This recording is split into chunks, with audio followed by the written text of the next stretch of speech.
Back. I had to make ssure I wasn't dreaming when he said what he said. So, but I'm here, of course, joined with Nick Bodkins of the Bodkins Show. Nick.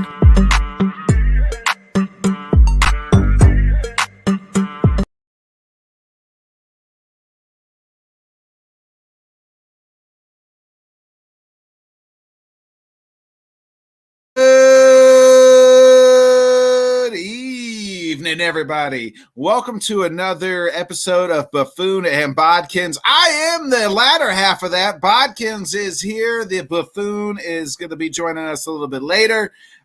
So I missed last week, but I'm back this week.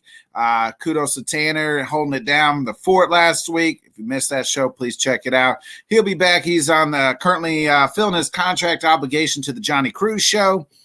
And then he'll be hopping on, joining us shortly, hopefully after that. But as you know, we're always joined every Monday by certain guests. We're going to talk a little hockey. Guess what? Because I don't really know a whole lot about hockey, and I enjoy talking more wrestling with this guy, we're going to talk a little wrestling too. So we're going to talk a little bit of everything. Welcome to the show, as always, Jim Biringer. Jim, what's up? Tanner just going to ruin our wrestling talk because he's just hopping on because he wants to talk hockey. And let's talk some wrestling. You know, but we'll talk hockey and wrestling. So, Jim, I know it is the NHL Trade Deadline. What moves have been made? What moves are we expecting to be made? All right, so there's a lot of moves that have happened already pre-deadline. Obviously, let's start with the big one. Timo Meier goes to the New Jersey Devils. That happened yesterday. Got the text around, I want to say about 4:45 Eastern time. That deal didn't get finished till about 8 p.m. Eastern time because of all the pieces. It was like 9 players, bunch of picks, a lot of things going back and forth. But Timo Meier, if you look at trade bait boards, if you looked at Full Press Hockey, I had him number 2 on my board behind Patrick Kane, who I feel was number 1. A lot of places had him number 1. One of the top 1 or 2 picks on the trade bait board goes to New Jersey. Power forward, goal scorer, 30 goal scorer, something the Devils need. After that, we see Tanner Jeannot go from the Nashville Predators to the Tampa Bay Lightning for 5 draft picks and Cal Foot. I'm like, wait, Tanner Jeannot, this guy gets 5 pieces in a deal? Look, I know what Julien Brisebois is doing. I get it. These draft picks are not going to help this team now. They're probably not going to help this team in the future. They want to keep winning. Okay. But they still gave up a lot. Prior to that, we saw Bo Horvat go to the Islanders, sign an extension. The Rangers, they picked up Vladimir Tarasenko, Nico Mikkola, and Tyler Mott. And the Rangers, caveat, the Rangers are still in on Patrick Kane, and that's the only place he wants to go to. And it's probably going to happen either tomorrow or Wednesday because they moved out money with Vitaly Kravtsov going to Vancouver. Jake Leschyshyn cleared waivers, and a bunch of other guys cleared waivers to make the money work. They're playing cap gymnastics here. What Go happens ahead. if Patrick Kane doesn't get moved from Chicago? Because I know he's talked about not playing and threatening to sit out. Is this something that would take shape? I mean, he's probably going to play the rest of his contract out this year. I mean, what is he going to do? Miss the last 20 games or have hip surgery? I mean, we know he has a lingering hip issue, so maybe he decides, hey, I'm just going to have surgery. I'm going to be a free agent in the offseason anyway, and I can sign wherever I want. I'm guessing, like we saw with the San Jose deal to New Jersey, the law of diminishing returns is going to happen. Chicago's not going to get what they want because it's only one team. And we know, as we've seen in years past, like last year at the trade deadline, Claude Giroux's like, I want to go to Florida. This is the only place I want to go to. Make it happen. So you're going to have to take what the team offers to get the player out of there. Kane has yet to officially put pen to paper about waiving his no movement clause. We know he wants to go to New York. We saw the quotes come out after Tarasenko went to the Rangers. He was upset. The Toronto media tried to get him to say the same thing when the Maple Leafs traded for Ryan O'Reilly and Nola Chari because Kane was linked to the Maple Leafs as well. Oh, by the way, the Maple Leafs also picked up Jake McCabe and Sam Lafferty from the Mhm. Chicago Blackhawks today. So, look, Toronto is positioning themselves to get out of the first round this year and maybe make a deeper run. If they don't do it this year, big changes are coming in Toronto. It's a big expectation for Toronto now, though. Going to play like they have to make a deep run. Well, all the moves they made to get O'Reilly, to get Achari, to get Lafferty, to get Jake McCabe, and like Lafferty to me was going to be a great player wherever he went because he was a physical guy, a nice bottom six. Toronto shored up areas they needed to. Maybe the only other area they maybe need to get is a goaltender because Ilya Samsonov, Matt Murray, do you trust them come the playoffs? I think that's the only weakness they have right now. But I like the addition of McCabe. And plus, you get Chicago to eat 50% over the next 2 years. Even better, because Toronto now has them for 3 playoff runs potentially and helps their salary cap going forward. Boston makes moves to get Dmitry Orlov and Garnet Hathaway, 2 guys that are perfect Bruins. I mean, the way these guys played for Washington, you plug them in Boston, great pickups. I mean, Chicago picked up Nikita Zaitsev as well from Ottawa, but that's a cap move. Again, Ivan Barbashev goes to Vegas. We knew he was on the move. Again, a player the Devils looked at. Devils were looking at Max Domi of Chicago, too. A bunch of other teams are looking at him as well to fit in. Look, a lot of big names have gone already. The trade deadline's Friday. As I joked yesterday on Twitter, and I again said it today, I had to check my calendar to see if it wasn't March 3rd already with all the trades that went down. Nope, it's still only February. Is this one of the most active trade deadlines? Like pre-trade deadline, I guess? This is the most active pre-trade deadline I've seen in a while. Usually you get 1 or 2 moves. Right. Maybe you get the more moves maybe a day or 2 before the deadline. But to see this many moves happen so far in advance, it tells you that teams want to win and position themselves right now. I mean, you look at the Eastern Conference, the top 6 teams have all improved. Mm-hmm. Devils, Rangers, Boston. Carolina really hasn't done much. They have cap space to play with. They're probably going to look to add a player. But the Islanders have made moves. Toronto's made moves. Tampa made moves. It's a gauntlet in the Eastern Conference right now. Oh, it's going to be insane. It really is. Jim, is there a team that's like kind of set themselves apart now? Like went and acquired like that big name, or is there a team that's like, hey, we went all in? I know you mentioned Toronto, but like they have not been that team. Obviously, like they're just trying to get past the first round because they haven't done it in like 20 decades or whatever.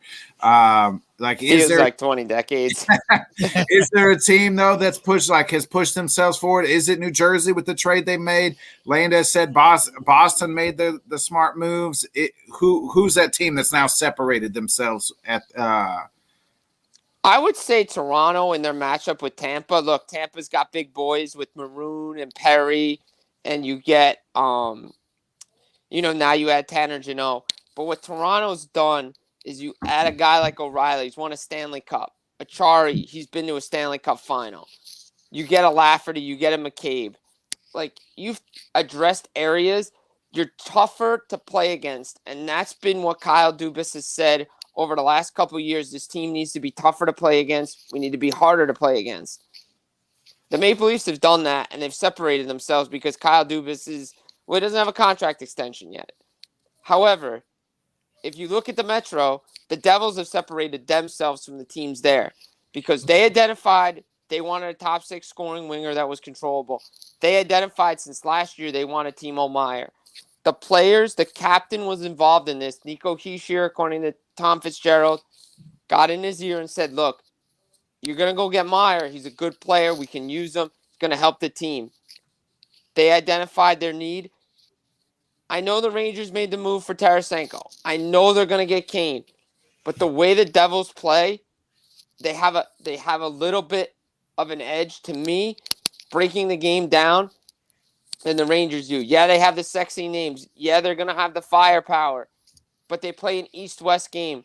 The Devils, their bottom 6 guys play a north-south physical game. And I'm still not sure on that goaltender the New York Rangers have because he's been shaky lately. Again, they still have to match up. but the Devils went out and got the big fish, really a big shark, because they needed it. So, go ahead, Tanner. So one of the guys outside of Kane, Jacob Chikrin. I knew I was going to botcher it. Jacob Chikrin from Arizona Coyotes is looking to get out as well. He's probably the next one behind Patrick Kane on trying to be a big piece for a team. But the GM here is out here looking for 4 assets in return, a first round, something else in the first round equal to. Like, is this a move that's probably going to be made, or is Jacob kind of stuck in Arizona? If I'm Jacob Chikrin, I'm telling Bill Armstrong, whatever deal you get, make it. Because I've been sitting for close to 2 weeks now, 7 games. This has to come to an end. Either he has to get back in the lineup or they have to trade him. And with all these other trades going on, Chikrin's going to be like, what is going on? Like, I understand he's got years left on his deal, and Bill Armstrong can hold on to this guy. He doesn't have to trade him at this deadline. He doesn't even have to trade him in the summer. He can trade him whenever he wants. But I think the fact that he was held out of the lineup for trade-related reasons over 2 weeks ago on a Saturday night. LA is the team that Chikrin's been linked to, so is Boston, a couple other teams. The fact that the deal didn't get done and now he continues to sit, it's going to be a PA issue soon, because not only does it hurt the player, but it hurts the team acquiring the player because the player hasn't played. And a guy like Chikrin, who's injury prone, he comes in, he gets hurt. Now he's not there for the playoffs. And that, I understand you want to protect the assets, but guys got to play. Similar situation we're seeing in Columbus with Vladislav Gavrikov. He's been out for trade-related reasons, close to 7 games as well. At what point do these guys just have to go into the lineup and be like, okay, if they get pulled midway through a game, it's not unprecedented where it's happened. Matt Duchene was pulled when Nashville was in New York. He got pulled off the ice because the trade happened. Hey, it happens when you play. So what? At least you're playing, because then it helps the team you're going to. Luke Schenn, a similar situation. But, again, Luke Schenn in Vancouver, his wife's pregnant, so that's a different situation. But he's been held out of the lineup for trade-related reasons as well. Nick, do you have anything earlier? Now you kind of answered, kind of asked my question, Jim. From the trade picks, how important are picks in hockey? Because you see it in the NFL, picks are pretty important, especially those first round, second round picks. You get into the third or fourth rounds, they still mean something. But then you look at NBA where we are seeing 6 second round picks go to a team. So it's like those picks don't mean shit to those to that. Is it like that in hockey, or is it like in football where picks actually mean a little something more? So it depends on what you're doing, right? So New Jersey's been sellers recently. And if you look at San Jose, they're in a similar situation. You want to stockpile your draft picks because, you may not use all of them, but you can use them in a trade to get better later on. And that's what New Jersey's done over the years to get John Marino or Jonas Siegenthaler. They've moved picks. You can find guys anywhere in this draft. It all depends on how you develop them in your system. First-round picks, second-round picks are more important. Third-round picks are important too. New Jersey had a bunch. They've hit on a lot of their first-round picks. They've hit on a lot of later-round picks as well. The picks are important, but like I said, with Tampa, if you're in a team like them who is still in win-now mode, still in contention, as Brisebois said, their general manager, these guys are not going to see the lineup for a very long time, if ever, and they're never going to help this team. Hence why he trades 2025 draft picks, because he believes at that time his team's going to be in contention still, and there's no reason to think they're not, because all those guys are in their prime, and this team is loaded to continuously win. Now, if you're a team on the other end of the spectrum, like Chicago or something, like the Blackhawks, you're going to want first-round picks, because maybe you can trade one of those first-round picks to get a player to come in to accelerate your rebuild, or draft players, especially in a draft like this that's coming up, a lot of high-skilled talent. you can help your rebuild even more. We're talking a lot about the Eastern Conference making trades, but we look here, not much of the Western has technically bought any assets to improve their teams. Does this cause issues for the Western to compete when it comes title time? Look, I agree. I think the whoever wins the Stanley Cup's coming out of the East. I think the favorites, the Boston Bruins. Obviously, Winnipeg, because Cole Perfetti is going to be out a while. They made a move to get Nito Niederreiter. Vegas improved with Ivan Barbashev. But other than that, the West really hasn't done much. We know Edmonton's looking for a defenseman. We know LA's looking for a defenseman. Dallas and Montreal traded yesterday. Dallas sent Dennis Gurianov to Montreal for Yevgeny Dadonov. Yep. Again, a small two guys that are struggling, change of scenery. But outside of that, Colorado's made a depth move to get Jack Johnson back. They're still in the mix for a second-line center. You look at the bottom of this Western Conference. Nashville's a seller. St. Louis has sold off assets. We're waiting for more assets to leave Vancouver. Arizona, San Jose, Chicago, and Anaheim are the teams to watch at the deadline. What players are going to get plucked from those teams to help contenders? Is it going to be in the West, or is it all going to be in the East? I know Jacob Chikrin's been linked to LA, Edmonton, Gavrikov, Edmonton, Joel Edmondson, Edmonton. So what's Vegas going to do? I feel like they have another move up their sleeve. Carolina, I feel like, is going to do something. They have cap space. Look, the East is a dogfight. If you looked at the standings last year in the Eastern Conference, we already knew the 8 teams. Yeah. This year, we know one matchup, and we know the Bruins and Carolina are going to probably finish 1-2 in the conference. Outside of that, we really don't know who the wild cards are. Everybody's bunched up. In the West, the same thing. The Central, the Pacific is so tight. Teams we thought were going to be there are not there. Who would have picked Dallas and Winnipeg to be in this fight? Minnesota's right there. Colorado's struggling with injuries. It's a great year because we just don't know who the teams are that are going to get in. And that's what makes it exciting. And that's what makes this deadline so exciting. General managers are now figuring out how to maneuver the cap right now. And I think that's why we're all of a sudden seeing these blockbuster trades. One of the things I'm looking to look for is what other teams are going to be involved for salary retention, especially on the Kane deal. 3-team deals. We see it in the NBA all the time. I think finally they're coming into the NHL. Yeah, I think so on that because there's a couple deals that involve 50% salary, right? Yeah. Minnesota picked up the tab on the Ryan O'Reilly deal, and they picked up 25% on the Dmitry Orlov for going at Hathaway deal with Boston. So they have one more placeholder they can use. Let's see if Vancouver is going to do something. I've heard them or Montreal might be a team that's going to be involved in this Rangers trade. That could happen down the pike. So, Arizona is willing to retain some money, give them a draft pick. I still can't believe that the Flyers didn't want to send a pick to Arizona to take James Van Riemsdyk off their hands. Maybe they'll get more money, more picks for him, more assets, but he's a name that could potentially go at the deadline as well. Man, there's a lot of moves still to be made, and that's Friday's the trade deadline, correct? Yeah, Friday. I mean, we always say the deadline's Friday or whatever day at 3 p.m., but trades can trickle in after, they can be announced 4 or 5. As long as they're in central registry and the NHL office before 3 p.m., they will be counted. Gotcha. So we could see announcements still a couple days after.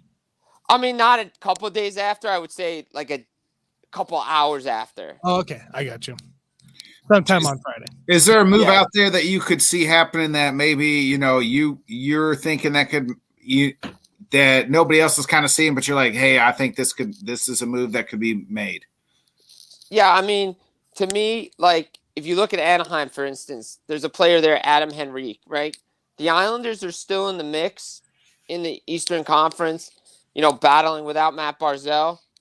We were wondering what the Islanders were going to do. Were they going to sell? Were they going to get players? Who knows? However, General Manager Lou Lamoriello knows that player really well. I'm not saying it's happened. I'm not even saying I've been told this is going to happen. But that would be a player to keep an eye on for the Islanders to go after because Lou knows that player helped to get the Devils to a deep playoff run in 2012. I wouldn't be surprised if he tries to make a run for Adam Henry. Take it, man. It's gonna be interesting. It's gonna be interesting next few days. I mean, like Eric Carlson. Handful of moves. Yeah, I mean, look, Eric Carlson's name's still out there. It doesn't look like that's gonna happen. Maybe a summertime move, a draft move. That's okay. But there's so many other names, depth players that are going to be moved. You know, look, there's been a lot of moves already. I'm looking forward to see what else comes on. I think the Kane deal does happen tomorrow or Wednesday. Again, money has to be involved somewhere. And then will the Blackhawks eat some of his money? Yes, the Blackhawks will eat at least 50%. That's the most allowed under the CBA. So they'll eat 50%. You'll get another team to eat 25%, and the remaining 25% the Rangers will have on their books. Wow. How much does Kane have left in the tank? Because he's been playing for like 15 years. I mean, I think he's still got another 1 or 2 good seasons left in him. I mean, after everybody doubted him, after everybody said, oh, he's injured, he went on a heater. I believe he had 7 goals over 10 game span. He was lighting it up. Him and Max Domi have been on fire before Chicago held Kane out for trade-related reasons the other day. But he hadn't been on fire. So, look, it's an end of an era in Chicago. Obviously, we know Jonathan Toews isn't going to get moved. He probably may never play hockey again, considering the illness he's going through. All the best to him. But it's certainly an end of an era in Chicago. How do you feel about that, Nick? There's a lot of end eras happening in Chicago. I'm not a Blackhawks fan, you know what I mean? But, I just know from obviously following all other Chicago sports. But, yeah, I mean, I would think Toews and Kane are up there as far as, Chicago sports royalty. I think, they brought two cups, Jim, or 3 cups to Chicago in a much needed time. So, so yeah, I think they're probably right up there in the top 10 or so Chicago Hall of Fame, like sports wise. I would agree with that. I mean, look, the Blackhawks, Kane and Toews, since they're come up. I mean, they made the Western Conference Final 2009, make a Stanley Cup Final, and win it the next year. Then they win it 13 and 15. I mean, that was a modern day dynasty. Those Blackhawk teams before their new extensions kicked in for $10.5 million each. What the Chicago Blackhawks did during that time, there was a time that United Center was not rocking to be the Blackhawks. Before those two came along, even when those guys were there were some lean years, and then they turned it around. So it's going to be different in Chicago right now, like it's going to be different in Pittsburgh when Sidney Crosby and Malkin and all those guys decide to go away. And you're kind of seeing it right now because they're struggling. Yeah, they are.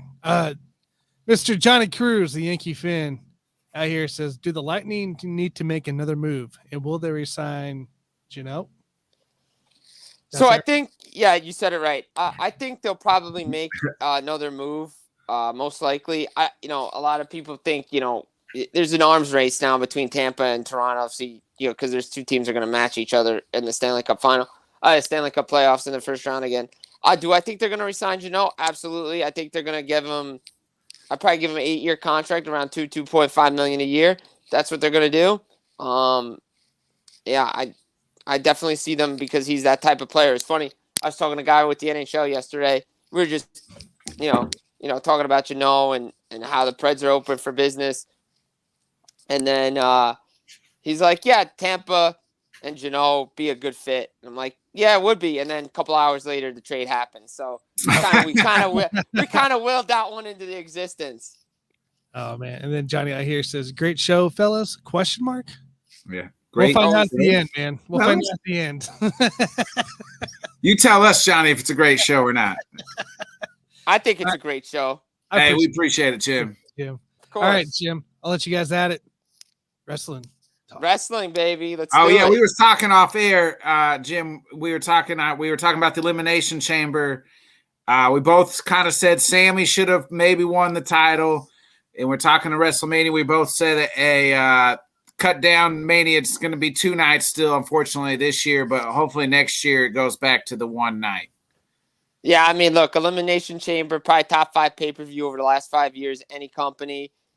Condensed, perfect.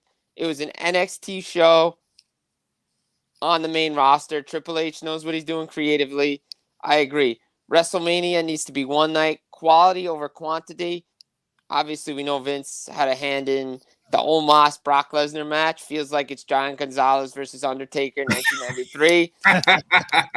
It does. I have this feeling it's going to be bad.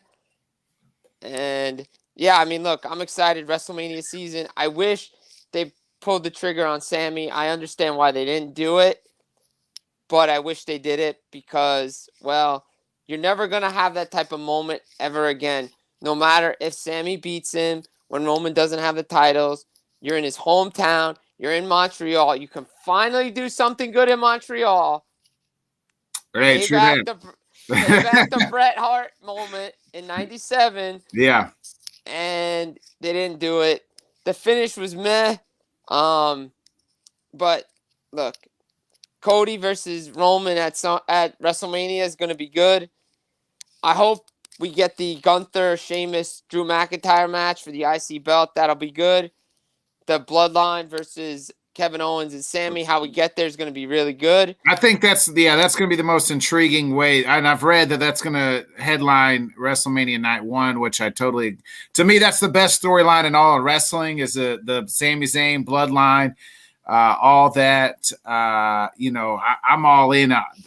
Sign me up for everything that they're doing, along with adding KO and this mystery. We all know KO eventually will join, but to me, like some of I'm a sucker for the I don't know, the whatever you want to call it, the hot sheets or whatever, things like that. I'm a sucker because I want to read it, but at the same time, I miss being that kid where I didn't know kind of like the hot sheets and the hot reads, and where I was genuinely surprised about everything. Do you get that too? Oh, I wish I could go back in the Attitude Era. I know the stuff existed then, but we didn't have the means to get it. Right. And you were just watching wrestling to see what happened the next week. And you were surprised. You're like, what? Like, I miss those moments.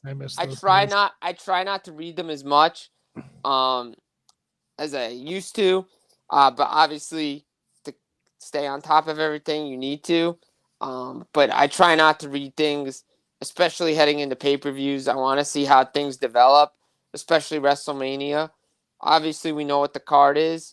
But I want to see how we get to this card. I want to see how the Cena Austin Theory thing plays out. I'm kind of intrigued. I'm a little intrigued on how that plays out with Cena and Theory.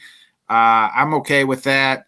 As people get mad at these part timers, but I'm okay with that.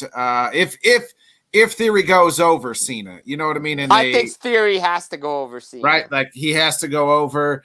I think I would like to see finally. We talked a little bit about the Edge and Finn Balor. I'm just tired of this. That storyline's gone too long for me. I thought the blow. I thought that Yes. blow. I thought they had the blow off at Elimination Chamber. No, we're gonna have another match. Yeah. Fine, Hell in the Cell. End it. Okay, great. I think Finn's got to go over. I think Finn needs to go over. I think Finn should go over. You got Seth Rollins versus Logan Paul. I mean, I don't like the storyline, but I think I'll like the match. I think the match will be great because Logan Paul can go. Yeah, he can go. And so Seth Rollins is one of the best wrestlers in all the world. Yeah, exactly. So, look, do I like the Paul brothers? No. But Logan Paul's an athlete and he's fit in perfectly here. It's gonna be a great match. We saw what he did at the Royal Rumble. Yeah. So it's gonna be interesting to see how we get to this stuff.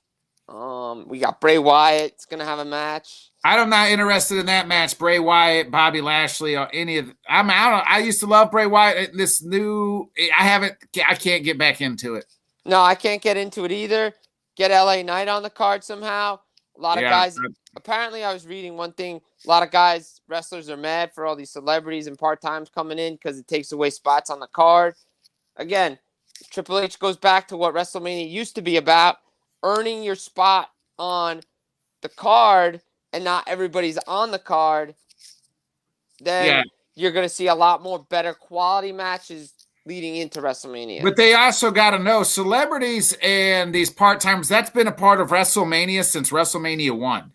You know exactly. What I mean? Like that's part of the spectacle that is WrestleMania, is getting that's how outsiders, right, are not into the wrestling that's been happening since WrestleMania 1. So I don't like the bitching about the well, I think it's so many part-timers and so many. It's like, okay, you can have a celebrity here, celebrity there, but it feels like it feels like it's always up and down the lineup. Do you think they went to obviously they went to 2 nights because it is a lot of money, but do you think they got that from New Japan Wrestling? Because Kingdom Wrestling that's like 2-night spectacle.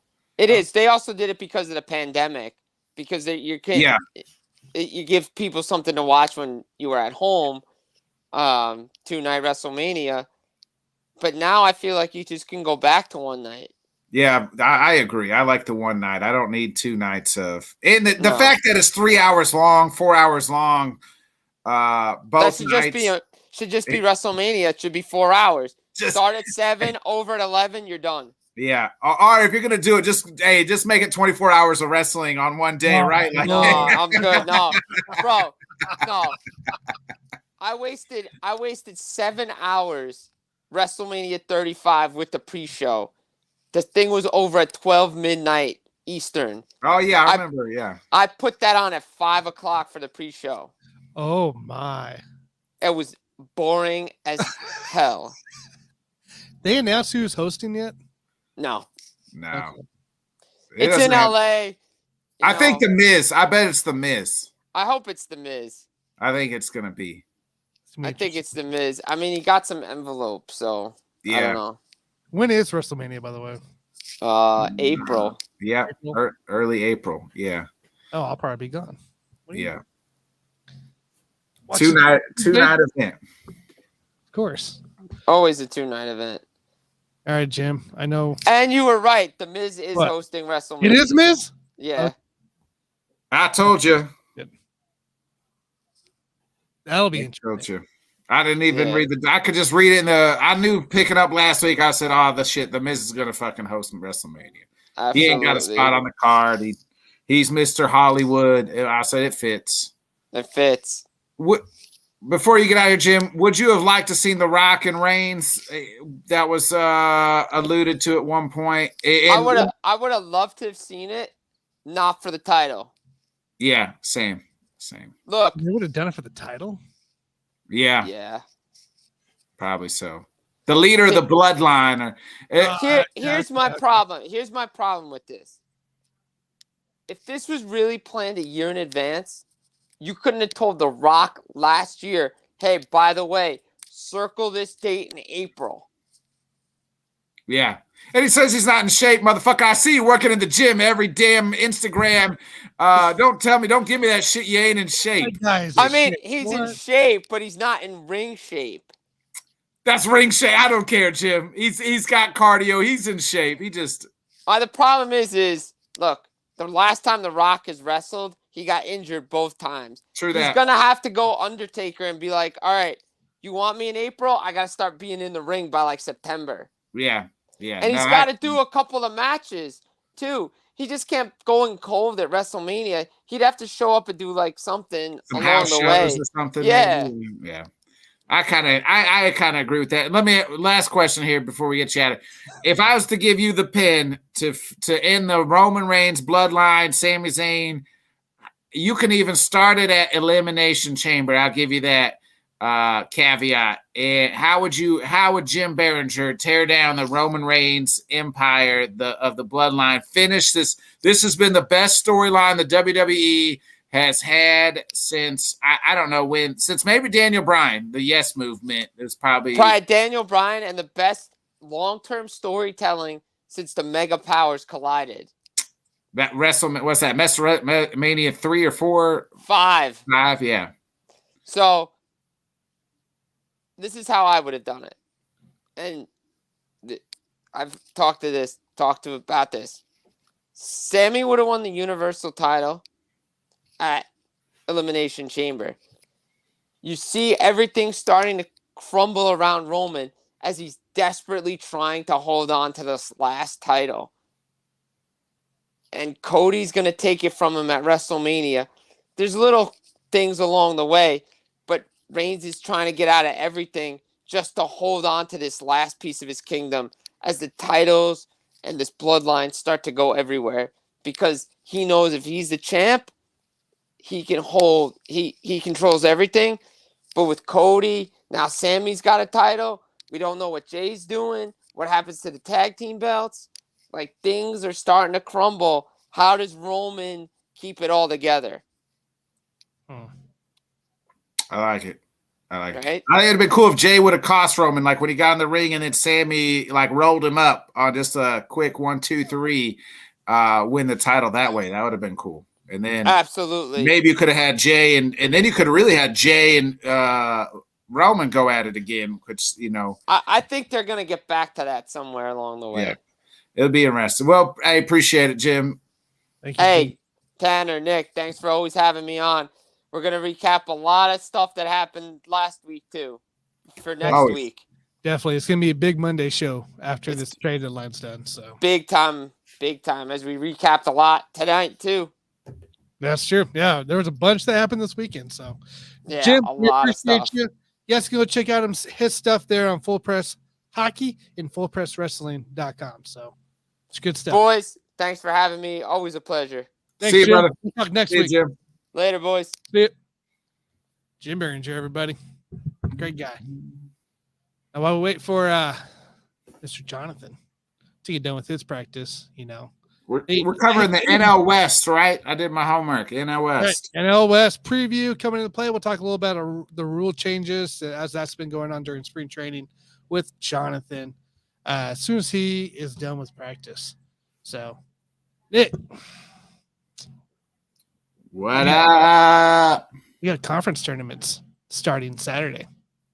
Can you believe that? We're already here entering March Madness into play. Is there a team that you like? Who's your favorite? I was curious. Who's your favorite in the NCAA world right now? Like, who I think is going to win it all? Yeah. Man. I was high on Purdue for a little while, but I think people have kind of figured them out.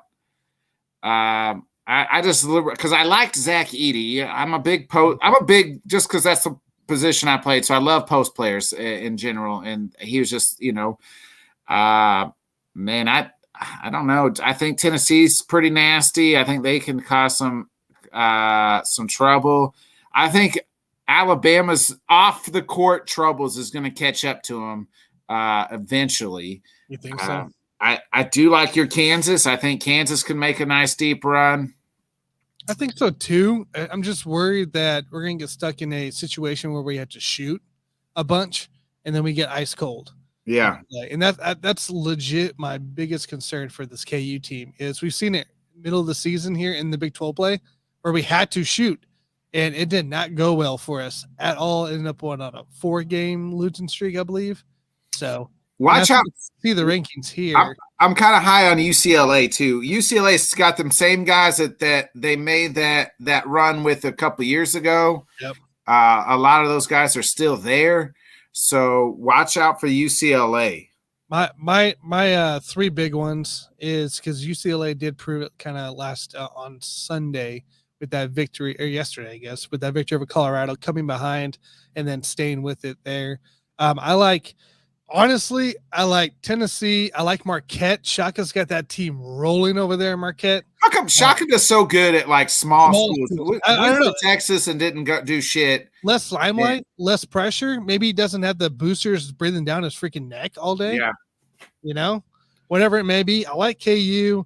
But even though Tennessee is down there at 12, I like Tennessee just for the fact that they've got some big guys down there. I like Kansas State too. Watch out for Kansas State. I think I like these veteran teams that I think guys that have been around. I think it's similar to like Purdue with K-State right now, where they've shown their hand and you can see the way to beat them. You can see that they're not as great as they look to be for so long in the season. You know, they had that big loss against KU after that 1-point win previous matchup, and you saw them kind of get beat a few times like that. And there's definitely some weaknesses. They will make a push. I'm not saying K-State's not going to be this team that doesn't push. They're going to make a push. There will be a threat to a lot of high-seeded teams, but I don't know necessarily in the favorites. It depends on where they're seated at, though. You know what I mean? Like that's the thing is. You know, that's the thing is if you're where you go and where you're seated at. Also, watch out for Miami and Indiana, and two more teams that veteran-laden teams, guys that have been around a while. Gonzaga just beat St. Mary's this past weekend, so you know Gonzaga. You know, Mr. Timmy is still out there. I mean, I feel like he's been playing college basketball for 40 years, but. It does feel like it does. You know, between him and the mustache, you know, it's like I feel like they just got the same player over and over and over. Yeah, they always got a good white guy that's you know can and can shoot. Yeah, Drew Timmy. So I like Miami for sure, even though they had a dumb loss on Saturday against Florida State on the last. Yeah, got such a dumb loss. They shouldn't lose those games. Kind of maybe cost them a 3 right there. Texas A&M is another team I like going, you know, possibly upsetting a few people. They beat Tennessee this year. They beat Kentucky, but they lose these dumb games like Mississippi State happened here this past I guess what was that, Saturday? I want to say it was. So it was just dumb losses, but they are a threat. They can play down low. When they're hot, they can definitely be a threat. I like Texas A&M as being a potential upset kind of team. So. Real quick, before Jonathan chops on here, we got Johnny asks us, "Are you a fan of the one and done?" Yes. I don't really know. No, I'm not. I want the skip college and go to the NBA. I don't want those scouting guys going to the teams for 1 year. So you think either NBA? So let me ask you this: if they go to the NBA. How long should they stay in college for then? I think it should be like the football rules. It's like 2 years, I believe, for football. You got to be out of high school for 3 years, I think. 3 years? Okay. Yeah. So I'm not saying 3. I'll say 2. I'll say you have to be in college for 2 years before you can leave NBA. Or you go straight to the NBA or the G League or Europe or whatever the heck you want to go. I don't believe in the one and done rule. I think you know what's crazy is I don't really like the one and done rule. I get why kids come to college, go straight to the NBA. It's all about money. Now it's a little different, I think, with NIL deals. Yeah. I think where we could hopefully see some of these guys stay. We've already seen it. We've already seen on guys, you know, end up staying for a couple of years. Alabama had a couple of kids do that. But the problem is, so.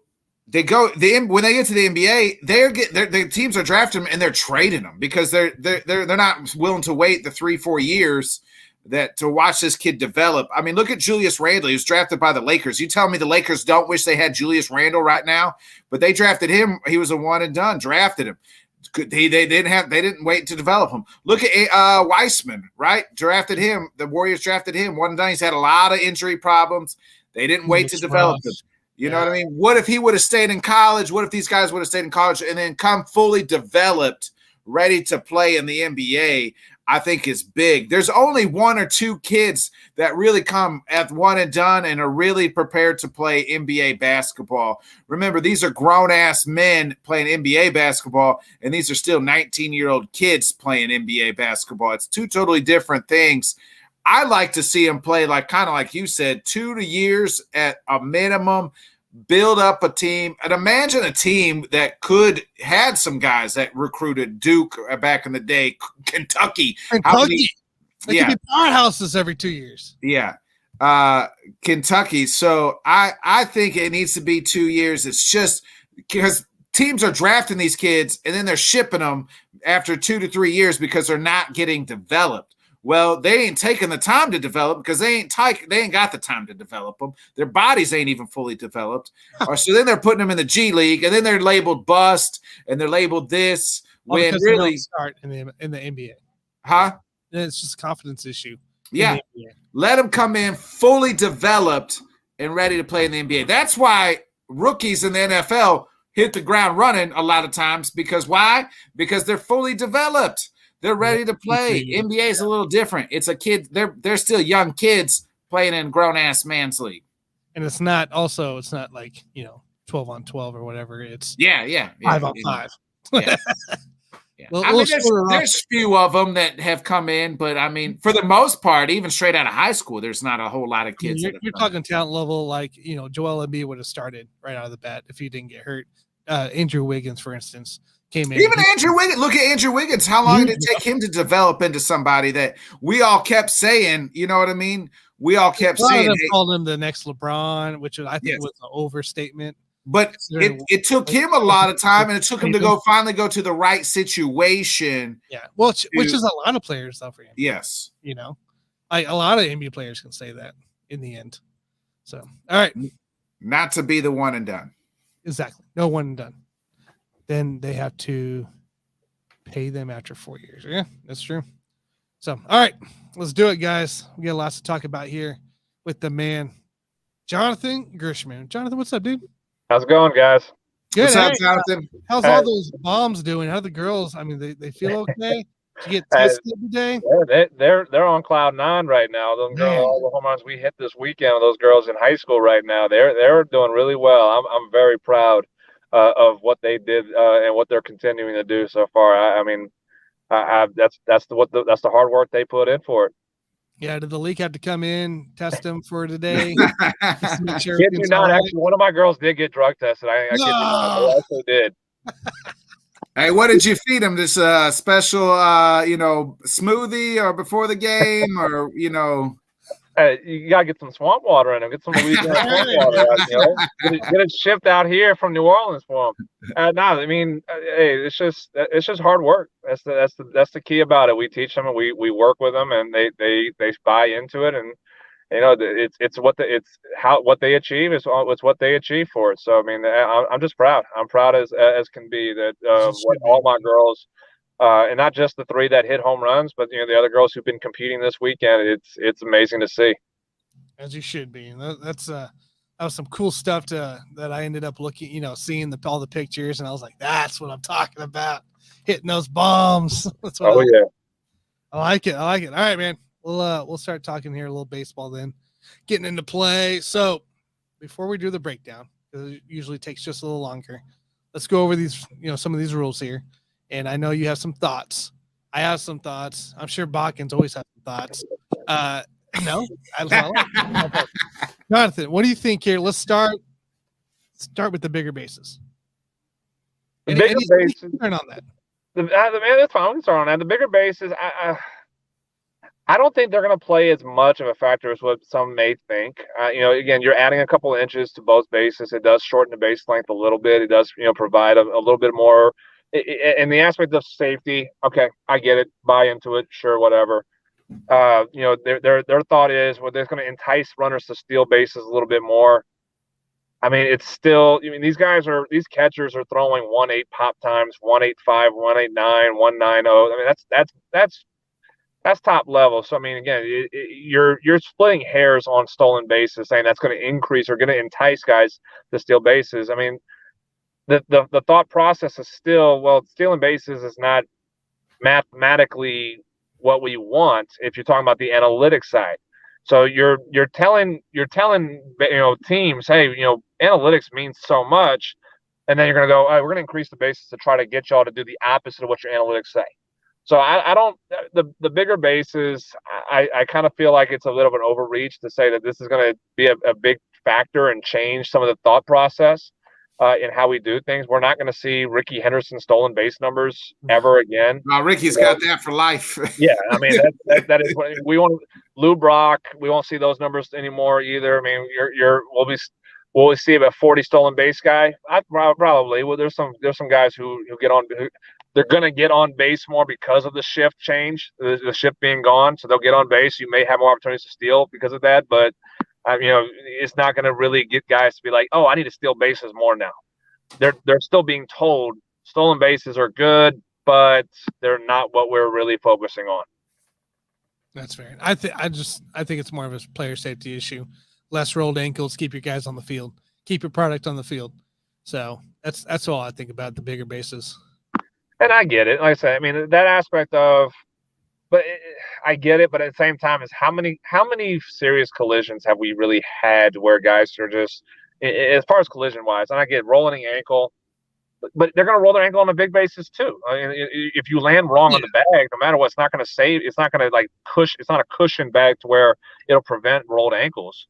So they did it to try to prevent the collisions that take place. But we don't really see many like serious injuries anymore in collisions. We've gotten rid of the Buster Posey rule at home plate. I'm for that. I get it. We don't really want to see guys get tackled at home plate and they're out for a broken leg like Posey, separated shoulders or anything like that. I can understand that one. But as far as the bases itself, we don't see a lot of the collisions that are like, oh my God, what a serious collision. He's going to be out for the year. They're not going right at the guy anymore, like they've stopping that. Like they've stopped that, like to where that's illegal. Like we used to see guys go straight out of the line and like, hey, I'm gonna take out the shortstop, no matter what. So you don't even see that because they ruled that out. So, I kind of agree with you on that part. Yeah, I mean, we don't see Albert Bell like shoulder blocking the second baseman anymore either. So, yeah, I mean, so I said I think it was an overreach with the bases. Again, they try to sell the fans, oh, this is going to increase stolen bases, but I don't see it that way. It was a player safety call. Sure, I'm for it, but how much of a difference is? I'm curious to see the differences for this year compared to the previous year, the last couple of years. So what the number of collisions that occur because of bigger bases now. Right. And it could be, obviously the game's obviously a little faster too, with, just the way trading is today. Pitchers coming over and having to cover, and, first baseman's running back over. It gives them a little bit, I think, space that there's not as much of a concern of bumping into each other, Yeah, but that's never been an issue until all of a sudden. Yeah, it's been all of a sudden kind of deal. We practice PFPs all the time in college and pro ball, spring training. We spend, days and weeks on PFPs. We do it, we can sleepwalk a PFP, pitcher fielding practice, and, pitchers just knowing the route they're supposed to take and avoid contact, hit the bag, peel off, and you don't get run into. The base runners are not seeking to run into somebody. Correct. They're not trying to. This is not. They know this is not football. We're not trying to tackle anybody. So like doing it right prevents a collision. Correct. So I mean, I say, how much of a difference is the numbers going to be for collisions wise? That's what I'm curious to see when this is all said and done. Yeah, it'll be kind of curious to see after this year. I guess next up here, we've already talked about the shift in a way on previous episodes. I think we're kind of okay for it. What I'm kind of hoping for is after this year, they make some kind of adjustment. However it is, that way they're allowed to be a little bit more strategical in their coverage on defense. But I'm okay with it this year to see what happens on no major adjustments. I do want to go back on something Jonathan mentioned, like the analytics. The analytics are telling guys not to steal, and then they make the bases hopefully to steal, and really the shift too, right? Like they're changing it. It's funny, like baseball went so far into the analytics on one way, and now they're trying to bring it back to the pendulum back to the other way, because like everybody dived into the analytics. We're seeing a freaking Blake Snell in the World Series pitch his ass off, and because he went 2 times through the order, we got to take him out. Like, what the hell are you doing? No, like you went too far. And now it's like, now we got to change the game back to the old way and go back to the way, with no shifts, let's do all this shit because you know what? We realized people weren't really watching the game and we thought really how dumb it was. Like, we got to find a happy medium in between both. This is the exact example that baseball has no idea what the hell they're doing. to save their game. That's because Manfred hates baseball. Well, so the shift wise, this is the shift. Banning the shift, you have now rewarded those who kept on hitting into it. Like you're rewarding these guys. But like, you know what? We know you can't. We know you don't want to hit to the opposite side of the field, and you don't like that there's 3 infielders over there. So we're going to ban it, and we're going to let you just do what you're supposed to do. So again, Joey Gallo, instead of batting 190, he'll bat 250, 260. You know, all-star again. And he'll be an all-star, and you know it's just going to be like, what in the world? Baseball is the only sport, right? Like, if in basketball, if you know a player can't shoot a damn 3-pointer, what are you going to do? You back away until he proves he can shoot it, right? You take away. If you know he can't go left, you make his ass go left. You stop him from going right and make him go left. You better say, you mean the NBA won't ban the 2-3 zone? Right, exactly.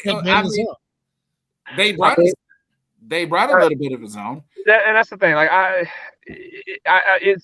they're so confused. MLB is so confused on, like I said, they went one way saying analytics is the key, and now they're trying to be like, well, hey, maybe we can shy away from analytics a little bit, but at the same time, you're rewarding the analytic hitters by banning the shift and saying, hey, you have a wide open lane now. You can't move a second baseman or third baseman all the way to shallow right field. And you're going to hit a line drive there, and you're going to be out. So you're rewarding those guys who can't hit, or not necessarily. Again, those are every major leaguer, and I cannot, and nobody can argue this with me. And I've had arguments with this. No major leaguer cannot hit opposite field. Correct. Every single one of those guys who gets paid to swing a bat in a major league game can control where they hit the ball to. They can. Joey Gallo, if he can go opposite field, if he really, really wanted to, he can. He actually came out and said, Rangers don't want me to. They don't want me to go oppo. They want me to pull the ball 450 feet into the stadium. That's what they want me to do. And I remember there was one year in spring training, he actually said, I'm working on using the whole field. At the end of spring training, he came in and said, well, they actually told me, hey, go back to your old swing. So every major leaguer can go opposite field, but they're being told by the analytics that's not what you're getting paid to do. You're getting paid to pull the ball into the stands, and if you get out because of it, or you strike out because of it, you're still going to get paid $200 million. Don't worry. They'll take you batting .190 if you hit 30 home runs. You bat 190, you hit 30 home runs, we'll pay you $150 million. Don't worry about it. You're 10-year deal. So I mean, you cannot convince me that these guys could not go opposite field when the shift was there.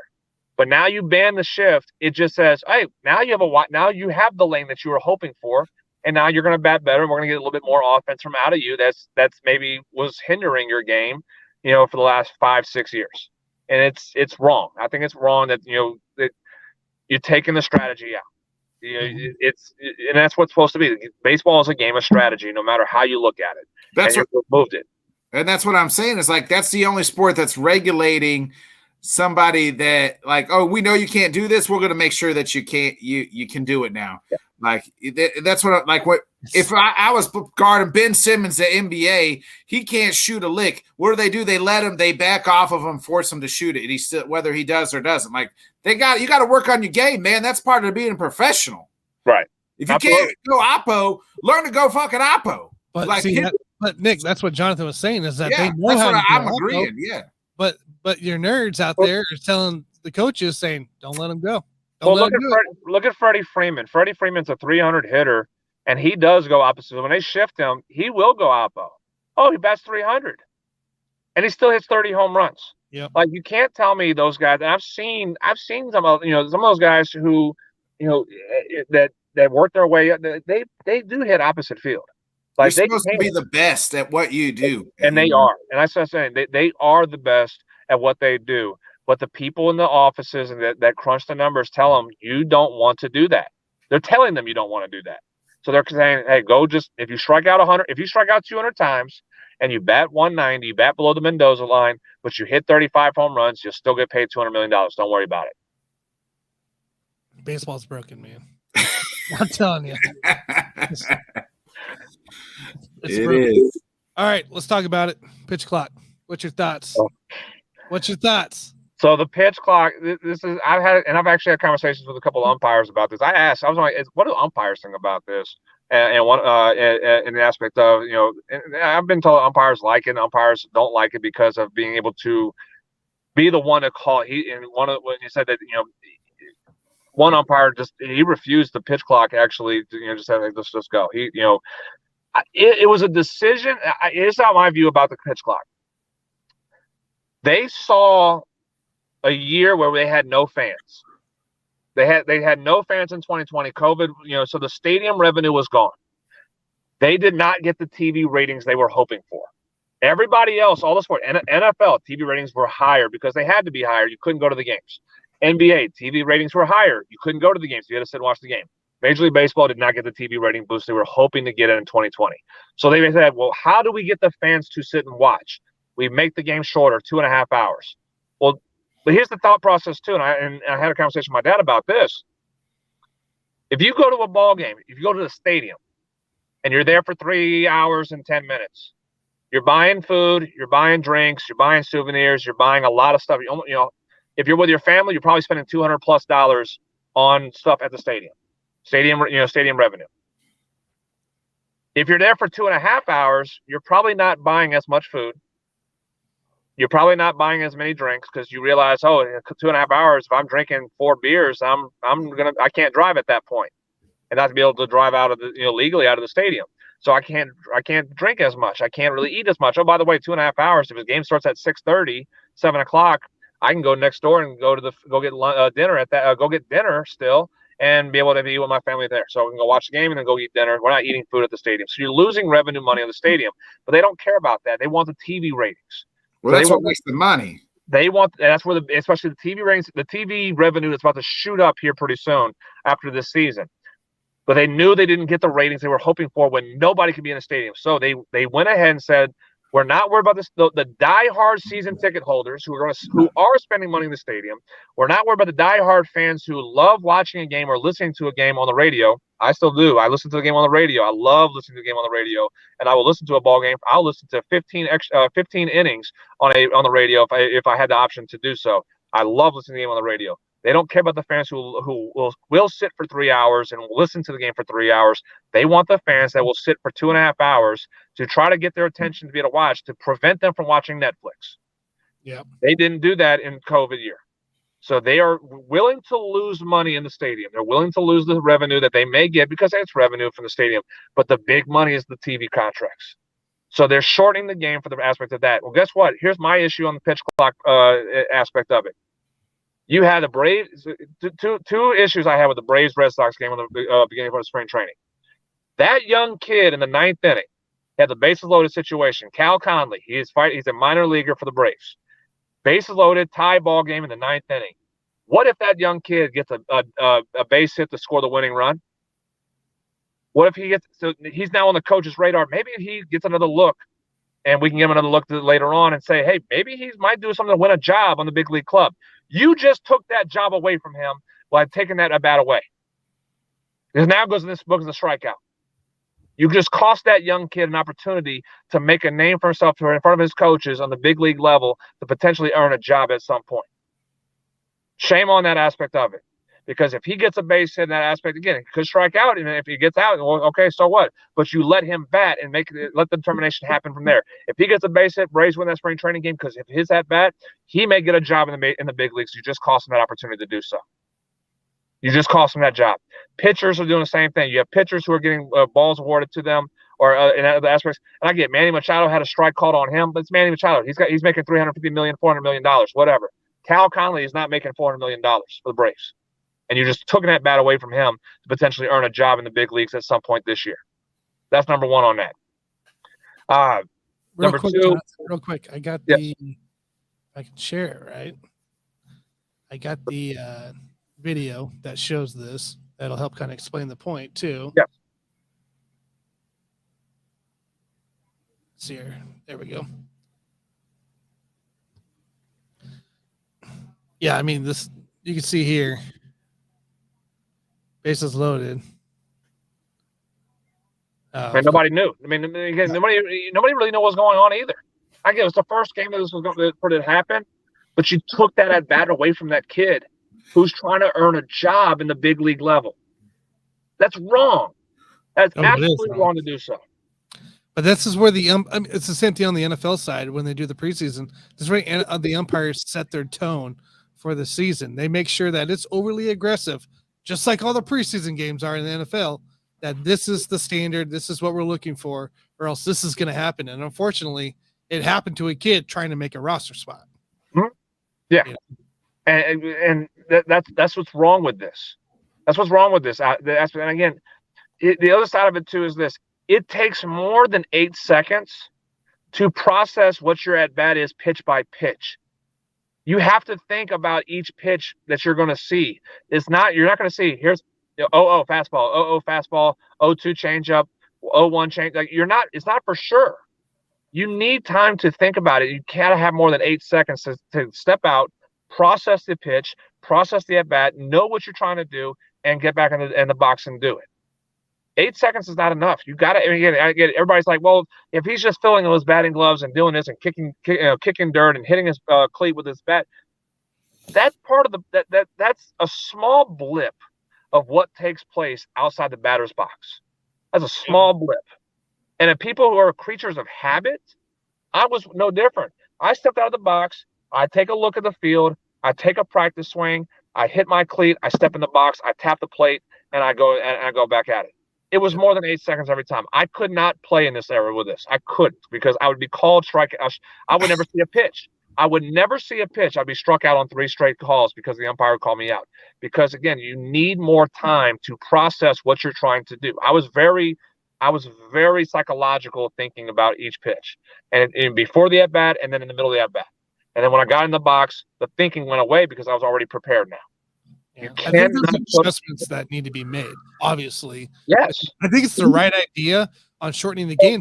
The people you're going after for viewership is your younger generation that can't concentrate 2 seconds on one thing. So, the right way to save your game, unfortunately, has to go this way, but make some adjustments. Maybe, obviously, I think in season, they'll be a little more lenient on stuff, but at the same time, it is the right direction to shorten these 4-hour games, but also make it, you have to have some kind of happy medium there. Tanner, how many games go actually 4 hours? Besides take the Yankees-Red Sox game out of the factor. How many games actually go 4 hours? I went to the Brewers. I went to five games that week. 3 of them went for 3.5 hours. And I love it. I love it. I love baseball. I love it. That's you, Jonathan, not everybody else. That's the thing. Not everybody with the deepest passion like that. You know what I mean? And not everybody has dedicated their whole life to baseball and everything else. Like you would probably take a 10-hour damn game. But I mean, everybody else out in the world, we got shit to do, Jonathan. I ain't sitting through no damn 10-hour damn baseball game. 2005, I think it was 2005. It was 2004, 2005. I remember it was Braves and Astros first divisional round game that went 18 innings. I watched every inning of that ball game. I did not walk away from my seat at the 18 innings that game went on. I watched every single. I will absolutely sit and watch a 6-hour ball game if I had opportunity. Games that fully matter like that, playoff games. Absolutely, okay. I'm in. Yeah, but regular season game, middle June. This is how I watch. This is how I watch the Cubs. I watch the first 3 innings, and if they're still tied, and I'm not pissed off where I got to turn the fucking channel yet, I'll take a nap. I wake up, it's the 7th inning, and if it's tied or close and I'm not pissed off during my nap, I'll finish the last 3 innings. I've got a good hour nap in there, especially on Sundays, midday games. Those are the best. You wake up, you watch the game, first 3 innings, you take a nice little hour nap, wake up and catch the last 3. It's perfect. So here's my question to you guys now. All right. Major League Baseball has said for years they want more action in their game.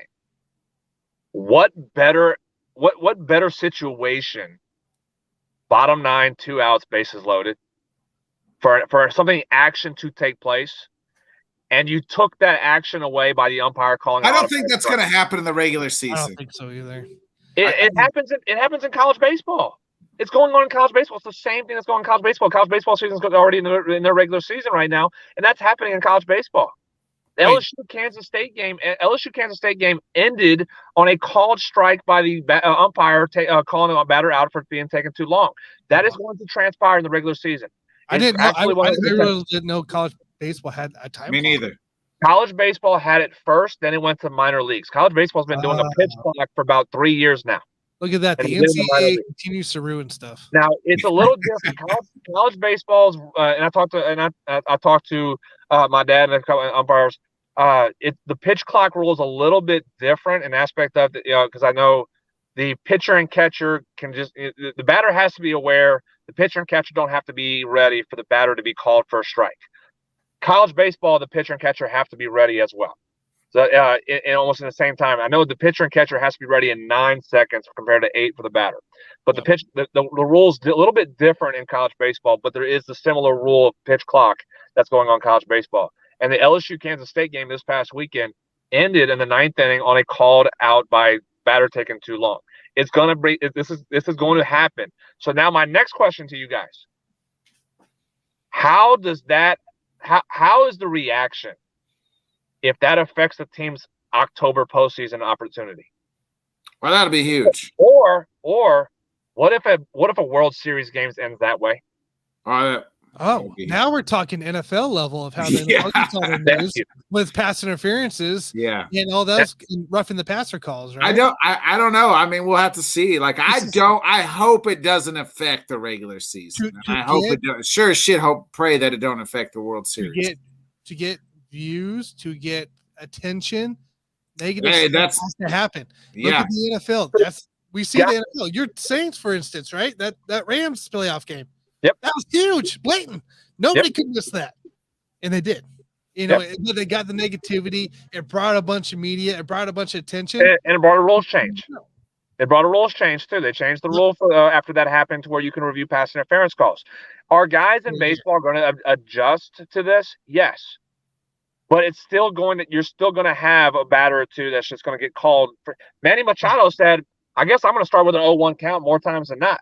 Yep. Because he's not going to adjust. He doesn't want to adjust until the older guys won't adjust. Until the Padres sit down with him and say, "Look, we're tired of you being with an 0-1 count to start off. You're going to need. We paid you 10 years, $500 million. So you better fucking get your ass out there and start." 0-1 every event. Now there is a strategy that I heard that minor leaguers, when they were doing this last year, minor leaguers actually when their at bat started, so they're allowed to call time once in their at bat. So when their bat starts, they get in the box, they call time immediately. Now they get a little bit of chance to kind of refresh and reassess themselves from there. But after that, then you're done. So, I mean, it just takes so much aspect out of what goes on to hit. And guys in the front office, and I hate that Major League Baseball Players Association, the Players Union, did not fight for this more. They did not fight against this. They didn't, I don't know if they really understood the ramifications of what was going to happen to the game. And again, is a shorter ball game better? Okay, for the generic fan, sure. For the diehard fan like me, no. Like I said, I'm okay with a 3-hour ball game. Okay with a 3-hour ball game. I get that. The growing fan, the fan that they haven't quite got the attention to yet. They're not though. That's the thing. Though. I don't think they're going to. People don't understand the game. The people they're trying to reach out to don't understand the game of baseball. It's not like football. Football is just true. Football is true. Just straight entertainment. It is something cool to watch and it's entertaining. Basketball, it is something cool to watch and entertaining the entire time. Baseball, there's so many different things that go on that you have to truly understand what goes on in the game to enjoy the full aspect of it. The generic fan shows up, watches. Okay, I guess I'll clap right now because I think something good happened. I'll go get a drink. I'll go get a wave real quick, right? Yeah, sure. And then they don't understand the aspect of what's going on in the game. They're just there as a social event most of the time. Sporting events is social events. By the way, diehard my favorite thing from the social event is when the ball gets hit in the air. Doesn't matter how far it goes. It's always going to be almost a home run. Yeah. Especially when the top up the first baseman. Especially when Chip Carey's calling games, with the Cardinals. It's so much entertaining for Chip getting the ball fly ball deep, and it was caught by left field and shallow. So I mean, they did it backwards though. You don't you don't alienate the season ticket holder, die-hard fans that will watch the game, that will watch game 1 of April and will still watch it in June, watch it in August, watch it in September, and continue watching it obviously through the postseason from there. You got to take care of those who are putting their hard-earned dollars in the stadium, and you still find ways to cater to. You get to the younger generation. There's different ways to do it, and they did not do it the right way. It's a lot of rules at once too. I think Johnny here. Can they tweak it during the season? They would have to wait till after the season. It have to be after the season. This one, they couldn't tweak it during the season. I think they tried doing that with another rule, and they weren't able to execute it till after. So obviously there's a lot, Jonathan, to see how the season goes. I've heard good things on my side of things for people down in spring training, for the players and coaches. They do like it, but I'm also curious to see how this develops as we enter actual baseball come into March here. So they like it until it affects them and they're at bat. Right. I mean, that's how you look at it. I mean, again, you're pitching, right? Brian Snitker said the same thing. I guess, well, hey, this is something that it's a rule, and I guess it's something that we're just gonna have to. If it hadn't happened to Jonathan's Braves, he wouldn't give a shit. But because it happened to his Braves, that's where he had to take offense to it. Well, no, because it happened against the Red Sox too. The Red Sox player, a Red Sox player, got burned by it as well. And I saw it again. LSU benefited in college baseball for that in the ball game. I just let them play. Let the boys play. Let the game be called by the players. Don't give the umpires. We always talk about, don't let the umpire control the game. You as a batter, you control the zone. You control what happens from there. Don't let the umpire make the decision for you. Now you have no choice. The umpire's going to make the decision. What he wants us to do, or wants the players to do, is control the game. Which, do we really want Angel Hernandez and CB Buckner to make these calls? Do we really want them to have that much power now? That's true. You're giving the power to the wrong motherfuckers. That's for sure. Gosh. Angel Hernandez may mistake the 8 for a 6 and still call a strike on it. Right. No, what he'll do is there'll be a pitch that'll go by, an appearance, and then he'll call him out the next time around. Oh, by the way, you went over 8 seconds last time. You're out. we'll have the official in the Chiefs and Bengals game where he runs on, waves his arms, and then lets the play happen and go, oh wait, I had a penalty here. He goes, look at the clock. Ball's already been thrown. He's looking at the clock and goes, oh, I have a pitch clock violation. I wish you didn't say Angel Hernandez. Man, that's just cringe. All right, we got like 10 minutes or 15 minutes here. Little about 10, 15 here. So sorry, but I know I went long enough. Yeah, you said you wanted to go off. I mean, I'm all in for a good discussion like that. We'll obviously be talking. This is obviously a later subject for our shows here, as we do every Monday night. I have more obviously for myself that I think is beneficial for MLB, but we'll get into that to a different day. Jonathan and I have kind of already gone on about it, but we'll get into a different day. So let's get our breakdown going of the NL West coming into play. Obviously, are we going bottom to top? Bottom to top. I'll start it all, and you guys just give me your input. So, bottom. Okay. Bottom top. So, all right, guys. No, I thought we were giving our rankings, like who we got, but. Oh no, we're just going to talk about just a little bit about each team. And okay. I was coming in prepared to give my predictions. That's what I was trying to do. Jonathan, obviously Nick didn't watch our show last week, so this already proves it right there. Right. I thought that's what we was going to do. Y'all waited for me this week. That's why. That's what it is. All right, guys, let's get into it here. Let's start with our first team here. Colorado Rockies finishing at the bottom of the NL West.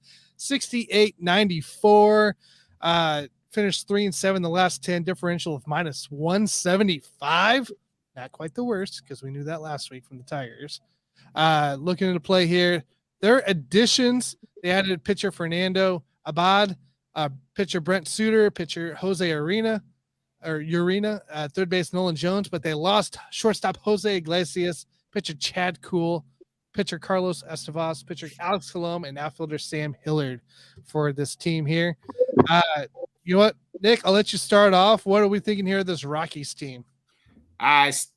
You just listed a bunch of who. The hell did they add players? Because I ain't never heard of. They add one single good piece. I got them dead last again in this division. You know, that's what you get, Chris Bryant. So I mean, that's up to Chris Bryant. Can he stay healthy enough to keep this team relevant? No. Man, that's what you get, Chris. Sorry, KB. Used to love you once at one point in time. I got them dead last. I mean, this division's. I mean, they got two really good teams, two middle-esque teams, and then the bottom feeder here. That's fair. Jonathan, what's your thoughts here on this call? Yeah, I agree. I think the Rockies, they're full rebuild and with a loaded division, and this division is loaded with teams that are at the top, that are, you know, the Dodgers, Padres at the top, improving team like the Diamondbacks. The Giants are still a good team. I think this division is too loaded for the Rockies to really improve on what they are, and they're just a rebuilding team that, you know, they spent some money on certain players, but they've lost a lot of talent where they kind of needed it, and I just don't think they don't have the skill set, the talent to really compete, nor the depth to be able to compete, and it's gonna be really tough in Denver to really look at it and say that you're going to challenge, you know, Diamondbacks and Giants, let alone the Padres and Dodgers in this division. They're leaps and bounds behind the rest of those teams, and I just think that they're going to be, as you said, they're going to be falling behind. They may finish with a worse record than what they had last year. I kind of see they're going to lose a few more games, and they're probably, you know, around 62 to 65 games is probably where they're going to finish around. Look at the trade deadline. That's when they'll make their biggest moves, because they're going to be trading veterans like Randall Grichuk, maybe Charlie Blackmon, and CJ Cron. A couple of those guys I could see going different places at the trade deadline. Yeah, I agree here. It's just going to be a bad team. This is definitely one of the worst teams in the league.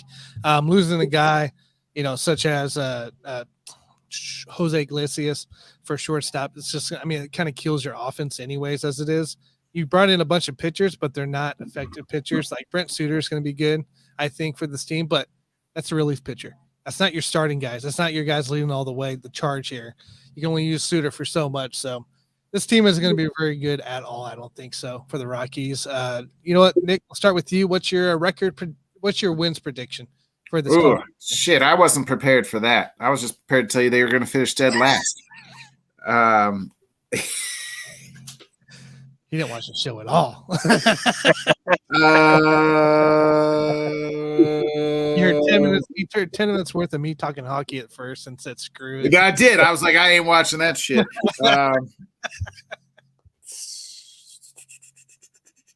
Let's see. Last year they went 68 and 94. Yep. I'm going to say somewhere similar to that. I'm going to give them, I don't know, what, 60 and 100? Is that possible? Did I do my math right? They're going to have 100 losses. So 62 and 100. 62 and 100, yep. That's fair. Okay. Jonathan, what you got? Very similar. I think they're around that 62 to 65 win mark. I won't give them 100 losses. I think I'll be nice and say they'll finish with 65 wins. So 65, and I think 197 and 65 and 97 will be their record. I like it. I'm going to go 65 as well. I like that. I like that win total there for Colorado. Obviously, not a very good roster. Not worse than the A's, but definitely not a good roster at all. Lots of moves to be made at trade deadline for them to grow, maybe on picks and some other guys. So I agree, guys. So, all right, let's do it. And I here get my work for once. There it goes. Okay. So next up, Arizona Diamondbacks, 74-88 last year, minus 38 differential, 4-6 the last 10. Their additions, they picked up pitcher Miguel Castro, pitcher Scott McGough, center field Kyle Lewis from a trade, trading Cooper Hummel, third base Ivan Longoria, pitcher Zach Davies, and outfielder Lourdes Gurriel Jr. They actually picked up because they had Davies last year and they ended up picking him up again after releasing him in that part. The subtractions, the releases is pitcher Caleb Smith, pitcher Ian Kennedy, which old guy, right? Outfielder Stone Garrett, outfielder Cooper Hummel, and outfielder Jordan LeBlanc on this here. So, Jonathan, we'll start with you here. What do you think about this Diamondbacks team for this year? I think they're heading in the right direction. I think this is going to be a group that is going to be a little bit more competitive. They got a lot of young talent, and they're kind of looking at it and saying, if not this year, 2024, we really start making our move in this division. They're going to be an improved team. Are they going to be a contender for this division this year in 2023? No, they're not there yet. But there's a lot of promise in that roster. There's a lot of promise in the line, and they spend a little bit of money too. They're spending a little bit of money in Arizona now as well. So they're kind of building something that not today, but here pretty soon they're going to be a competitive team in this division. So I'm very high on Arizona right now. I'm buying high on them that they can be competitive.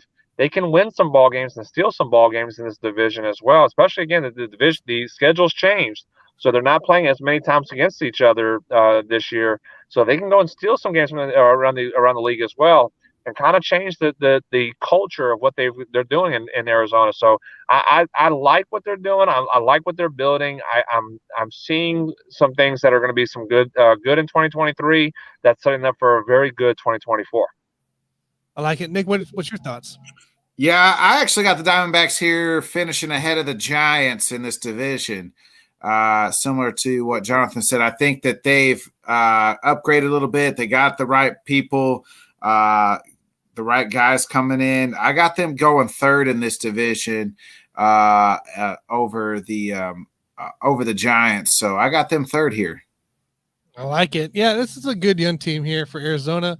I'm loving that Madison Bumgarner's back here for this veteran presence in this lineup.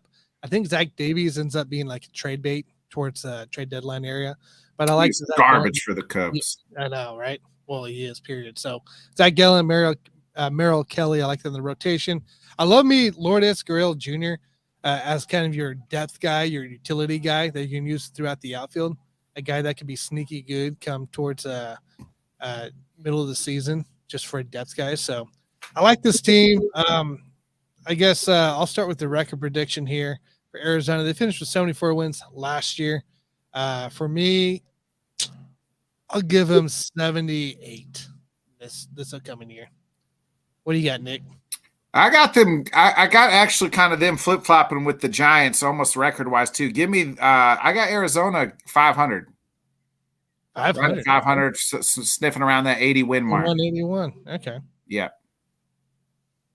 Yeah, I'm pretty close to that as well. I think they're 80 and 82. I think they're going to be falling short, just a little bit short of a 500 record, but they're going to be an improved team. They're going to be very competitive. I think if they make some moves to add at the deadline, then they obviously if they could be buyers, almost kind of like what Seattle. If they're in the direction that Seattle was in 2022, and they make a move to buy and kind of say we're going to make a move to help us in 2023, but it's going to really take off in 2024, you can really see them jump above 500 from there.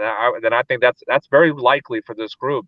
It's just a matter of how fast do they want the rebuild to finish, because like I said, they're going in the right direction. But they got to make sure if they make a move to buy in, they got to make a move for 2023 and for the future in 2024 as well, much like what the Mariners did trading for Luis Castillo last year, and really say we're gonna plug him and go here in 2023.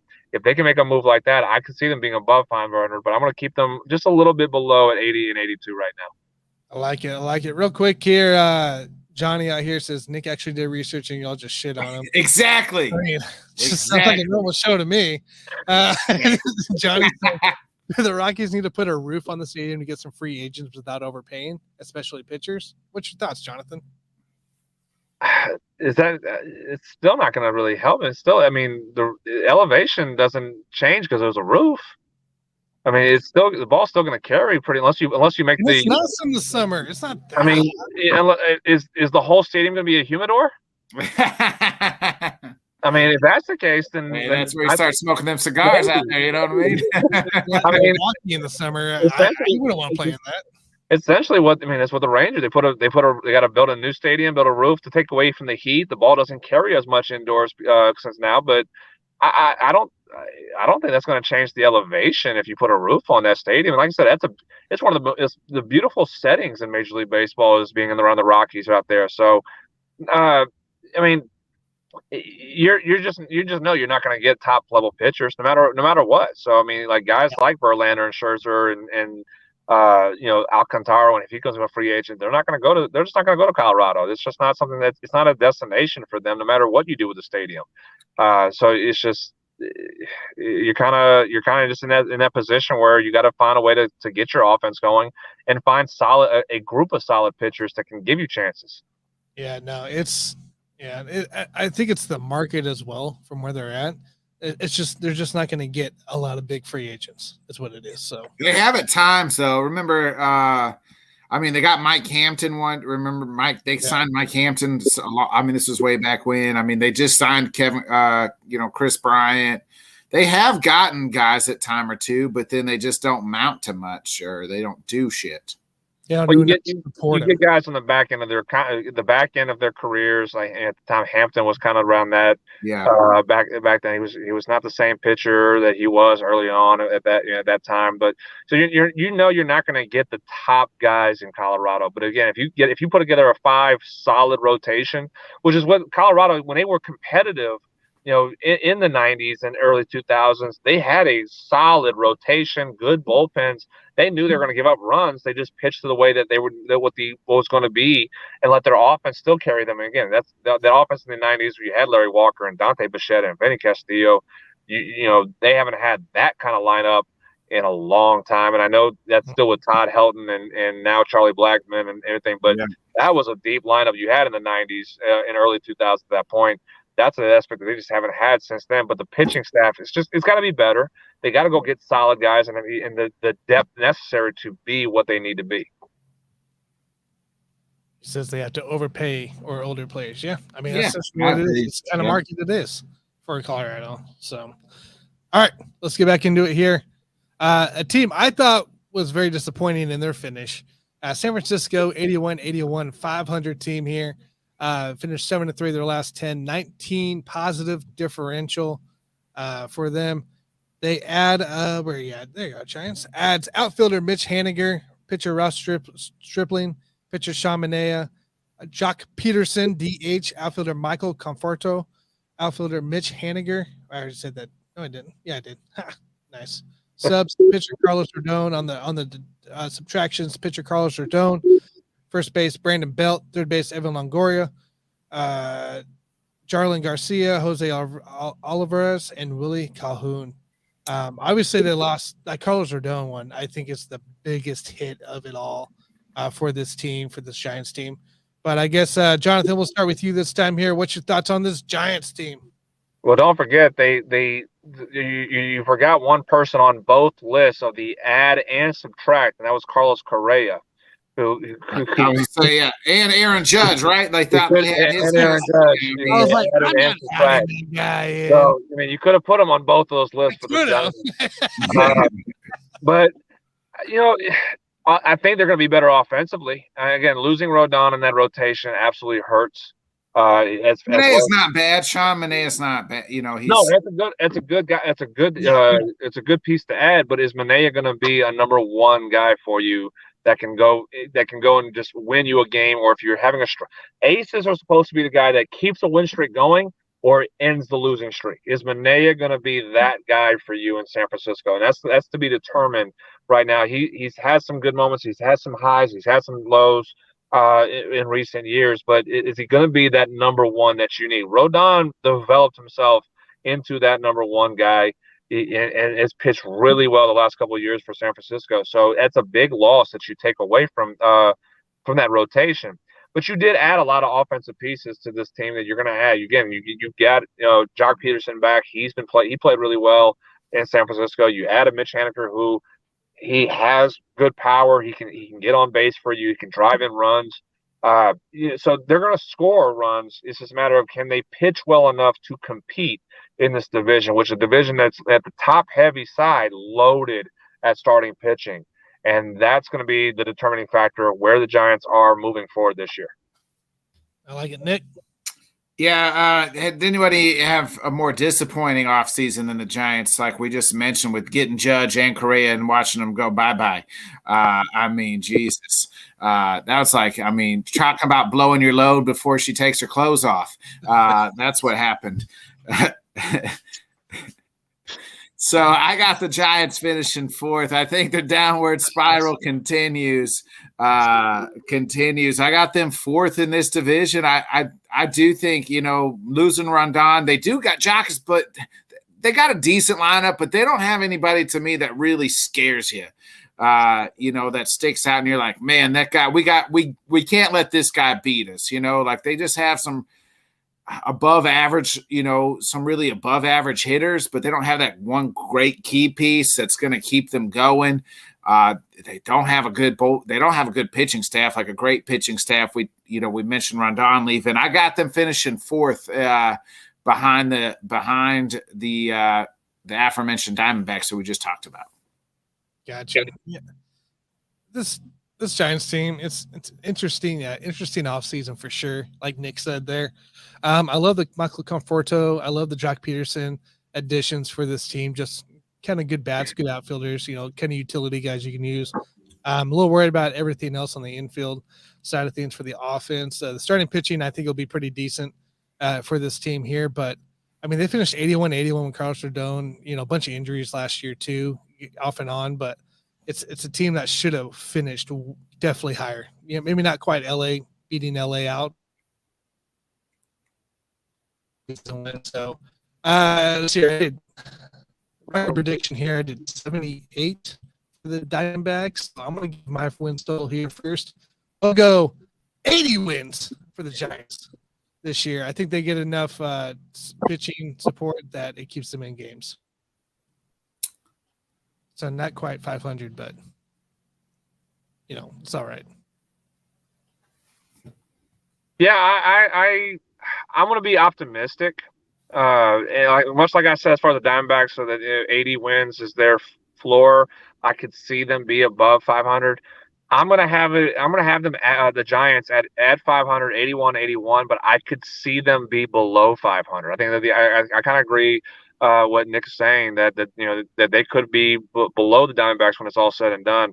I think I'm going to predict that they're going to be ahead in third place, barely by a couple games, but I could see them fall down fall down the rabbit hole this year and absolutely just get surpassed by the Diamondbacks and as I agree, there's a disappointing season in 2022. What they haven't done, they didn't do enough to rid themselves of what happened. I predict the Giants to actually win the division last year in 2022 in the West. So I was very disappointed on what I saw from that group, and they haven't done anything to really say that they're going to put themselves in the direction to compete. So 81 is the record I'm predicting, but I could see them be below 500 this year. Gotcha. All right, guys, let's move on here. San Diego Padres. Spend money, get money is what it is for this team. And the 89-73 record last year, 5-5 the last 10, 45 differential. Obviously, we saw the push they made in the playoffs. Couldn't just quite finish it out there to beat the Phillies, right? In that play? Yeah. Man, how crazy is that? You have the Padres here adding shortstop Xander Bogaerts, pitcher Nick Martinez, pitcher Robert Suarez, Matt Carpenter, Nelson Cruz on the DH side.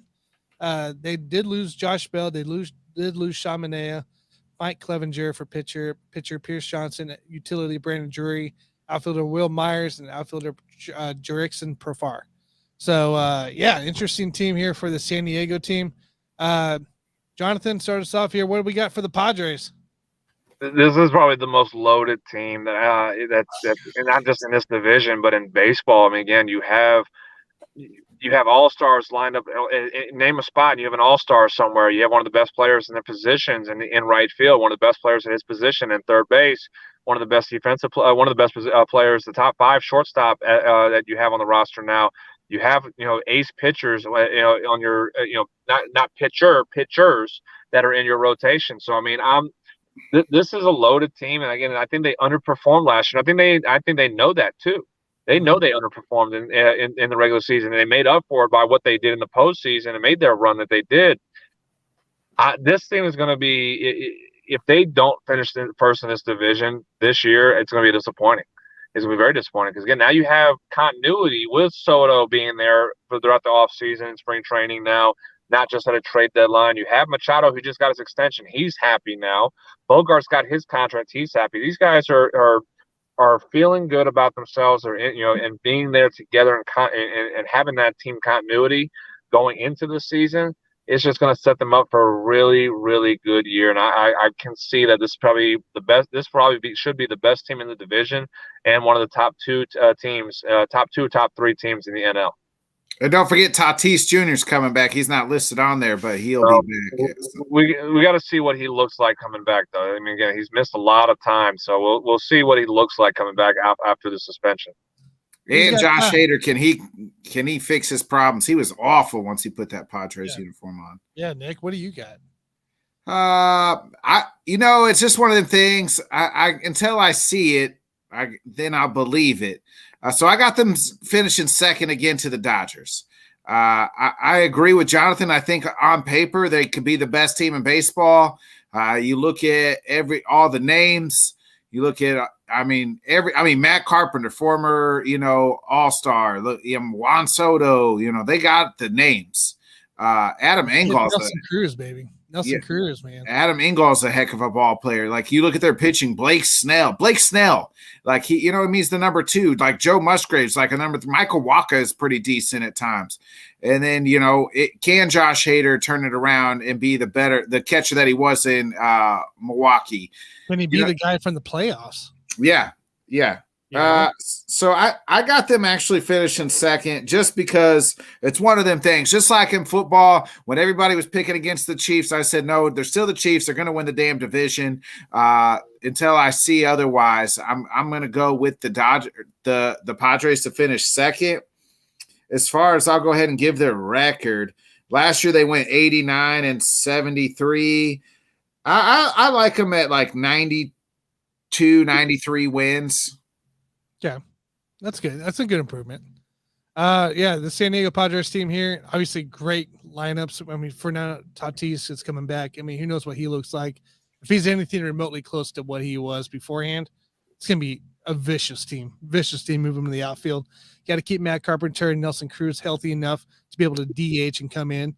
Nelson Cruz, he might be 41, 42, and he's still out here hitting bombs for teams. Like, it's ridiculous.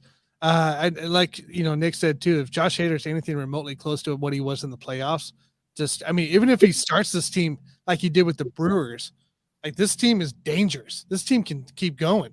So I love the pitching staff. I love the relief pitching. I think it's one of the best in the league. I think this team in general is one of the best in the league. I will buy the hype. But I'm not giving my record prediction until we do the Dodgers. So we'll do the Dodgers next year. Jonathan, did you give your record prediction? I have not. No, and this should probably give you an indication of what I think. I think Padres will finish with 100 wins. I think they'll be at 101 wins. They'll be at 101-61 to finish out 2023. I like it. I like it here.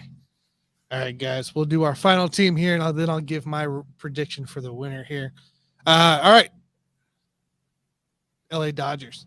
Talking about a disappointing postseason. LA Dodgers. That's the Dodgers for you, though.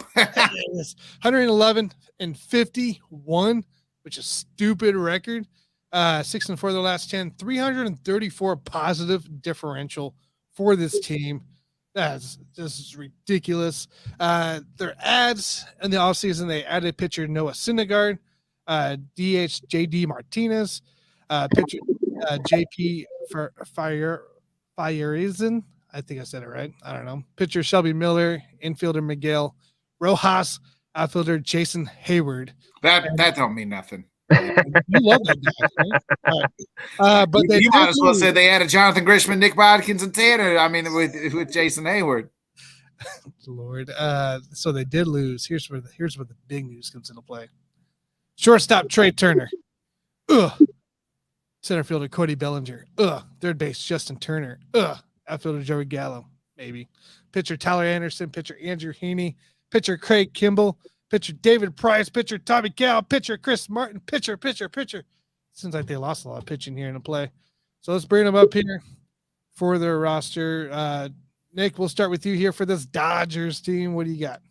I know you said that they lost a lot of pitchers. Some of those guys were past their prime, like David Price and those guys. That some of those guys don't matter. I think losing Trey Turner is going to hurt a little bit, obviously. But they're the freaking Dodgers. they'll figure it out. They probably got some kid we never freaking heard of that is come up, and he's going to be a 5-tool player that just like they always have, just like they always do. Or they'll go out and make some fancy freaking trade and go get somebody at the deadline. That's what they'll do. They're not going to just go away. They still got Clayton Kershaw. I expect Julio. I've been high on Julio Reyes for a while, so I expect another nice season for him. I do like Dustin May, that ugly SOB. I've always been a fan of Noah Syndergaard, but I know he's not great. But I've always just been a fan of Thor. Maybe it's just because his nickname. I think it's Thor. Because that's why I like him. Not because yeah. But they still got Freddie Freeman. They still got a good lineup, top to bottom. They'll figure it out. I actually got them still finishing first. Now, I said that the Padres were going to get 93, 94 wins. I got the Dodgers. They're not going to win 111 this year. That's insane. But I got them falling back down, and I got them winning about 96, 97 games. So the Padres are going to be right there. Watch out. It could be like late season push here by the Dodgers and kind of in the last month or so to take this division by about 3 games. Gotcha. Jonathan, what you got? The one name you didn't mention as far as the loss, now he didn't leave the Dodgers, but he's not going to be available in 2023. I don't think he is going to be available. I have to double check to make sure, but Walker Buehler is out we had Tommy John. Yeah. So I don't think he's coming back in 2023. That is a huge loss, more so than what you named off as far as the pitchers and the number of pitchers they lost. What's made the Dodgers so special in this run they've been on is their pitching depth. Buehler being part of that pitching depth. And he's been the better pitcher. I know, and I love Clayton, and I hope he's not mad. Buehler's been the ace of this team over the last few years. Clayton has been a ace, a 1B ace for this team for a while, but Buehler's been the better pitcher. Tony Gonsolin had a good year last year as well. So I mean, the depth wise, I think is going to take a hit. I don't trust Noah Syndergaard. I just don't. I don't. Besides the 2 good years he had in New York, he's not been the same pitcher that we've expected him to be in his career. I don't trust him to be even a number 5 at this point, compared to what the Dodgers have had in their last 4 or 5 years. That's a huge hit not having Buehler, because again, Dustin May should be the number 5. He's not have to be the number 4, but has to be number 3 if Gonsolin can stay healthy. If he doesn't stay healthy, because he had injury issues as well in the second half of the Dodgers, that means everybody moves up 1 spot. So Walker Buehler being out absolutely hurts this team's depth in the pitching rotation. And that's something that we just talked about with the Padres. They're loaded pitching, and pitching wins. No matter what you do on offense, pitching does win. So I think that's a concern. If you're the Dodgers, a Dodgers fan, or you're part of the Dodgers, you're concerned about what this pitching staff is going to actually look like. Can Dustin May take the next step in his development and be that stud pitcher number 4 that just increases the depth of this team and makes them that much better? Is Tony Gonsolin going to be able to repeat 2022 and this year in 2023? Can Clayton stay healthy this year as well? That there's so many question marks in this team in the pitching staff that we've not heard about or not asked in years past with the Dodgers. So I think that's something that's going to take into consideration how far this team can go in the regular season and really compete with the Padres, and even in the October with pitching is the next level. Do they have enough? And that was a question we asked in the postseason. Is their pitching staff going to be enough to carry them to the World Series again? And the answer to that question was no in 2022 in October. That is going to repeat this season in the regular season in 2023. Yeah, I'm kind of with you on that. I think the pitching staff's kind of my worry in this team for LA. I don't mind the offense too much. I think they're going to have their games, obviously. I could see LA making a push for a guy at the trade deadline for sure to ramp up this team a little bit. But hey, by the way, as far as Buehler, he is still starting his throwing program soon. So they're not ruling them out just yet. I'd say if everything goes okay, even though he has to have that extra surgery, they're still not ruling them out. So, that could be a playoff arm potentially if he comes back correctly. We'll see. I don't have hope that he will. I think we'll see him in 2024. So More likely, and that's what it should be, and it should be. And again, hopefully they don't rush them. Yes, because if that's the case, they rush him. He gets hurt again. Well, that's just another year lost at that point for a special talent that's on the mound for this Dodgers team. Agreed. Yeah. So back to this Dodgers team, guys. I'm not overly impressed with the starting pitching. We haven't seen Kershaw be exactly Kershaw in a few years. I mean, he's getting up there, you know. Yeah, he's battling those injuries. Noah Syndergaard hasn't been the same since 15. I'm not overly impressed by the relief pitching. We saw exactly what we thought in the playoffs, right? Can this team keep up with other teams, especially in the pitching department? And they couldn't. So I got this team here finishing second this year here, unless they make a big push into play. Give me the Dodgers. Not to go too far, but give me the Dodgers at 89 wins. And then I'll have the Padres over here sniffing 100. Give me 98 wins for the Padres this year. What you got, Jonathan? You know what? I gave my prediction as far as with the Padres being at 101 wins, and I think they surpassed the Dodgers. I think they as far as talent wise on paper, pitching and what they can do offense. You compare and contrast the lineups, and again, I know the right field, both teams have elite level right fielders, but if you go down the list as far as with the infield side as well, you have Machado, you have Tatis and Bogarts, who are going to be probably going back and forth with DH, outfield, and shortstop. Padres are just absolutely loaded. I don't see this Dodgers team being as loaded as we've seen them be. And we still have the question mark: can Gavin Lux be an everyday shortstop for this Dodgers team after Trey Turner being is going elsewhere? So there's a lot of question marks even on the lineup side moving forward. Chris Taylor being an everyday center fielder, is that something that's going to happen? Is that something that's going to be a positive side for the lineup? I'm going to go with 92 wins. I think they're going to take a big step back. Obviously, again, I don't think anybody was going to predict them to say 111 again, but I think they're going to fall short of the Padres by a lot of almost double digit games. They'll fall down to 92 wins. I like it. All right, Jonathan. Any cool tournaments coming up this week or any off season stuff?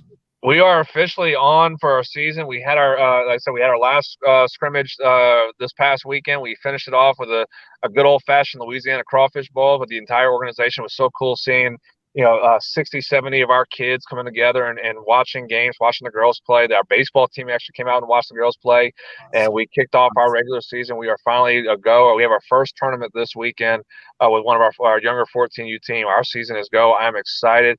The weather's getting warmer now down here, even though it was a little chilly for me tonight. It's 64 degrees and it was kind of cold. Don't hate me, guys. I know you Northerners are going to probably you're going to say 64 degrees and you're cold. Don't hate me on that, but the weather's getting nice. We're heading that sign for spring, and like I said, our season's around the corner now. This week we have our first tournament, and I am excited to be next weekend. Next weekend's my busy. I got 4 teams in action next weekend, so I'm going to be all over the place. In DFW, watching all my kids on the softball and baseball side play. But we got games going on this weekend. I'm excited for it. Yeah, that's what I like to hear. Let's get them started. Hey, good luck, Jonathan. Yeah, I appreciate it, guys. We'll catch you next week here. Next week, we'll talk World Baseball Classic as that approaches. Yeah, that's going to be fun. I'm excited for that to start back up. Yep, so that starts the 8th. So, we'll be talking about that next week. So sounds good. I'm looking forward to it. All right, Jonathan, we appreciate you. We'll talk to you next week, man. Thank you. I appreciate it, guys. Have a good one. You too, man. Jonathan Grishman. All right, Nick, what you got coming up here? Thursday, got the Bodkins Show, and we're going to be talking probably a little baseball with Johnny Cruz.